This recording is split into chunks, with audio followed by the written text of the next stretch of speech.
ஹாய்ங்க. அம்மா வீட்டுக்கு கிளம்பலான்னு ரெடி ஆகிட்டு இருந்தோங்க. பார்த்தா திடீர்னு ஹெவியாக ரெயின் வர ஆரம்பிச்சிருச்சு. சரி சூடாக எதாவது சாப்பிட்ணுன்னு எனக்கு ரொம்ப ஆசை வந்துருச்சுங்க.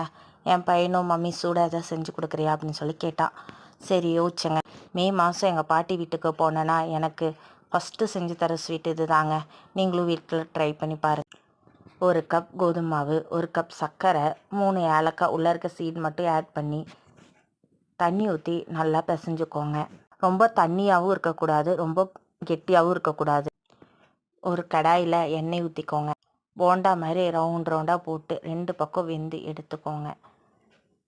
சூடு ஆறுனதும் சாப்பிட்டு பாருங்கள், டேஸ்ட் அல்டிமேட்டாக இருக்கும்.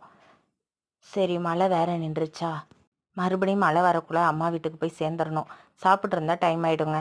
அதனால அம்மா வீட்டுக்கு பேக் பண்ணி அம்மாவுக்கு ஒரு பார்சல் அப்படின்னு சொல்லிட்டு கிளம்பிட்டோங்க. Thank you friends. இந்த வீடியோ பிடிச்சிருந்தால் லைக் பண்ணுங்கள், ஷேர் பண்ணுங்கள், சப்ஸ்கிரைப் பண்ணுங்கள்.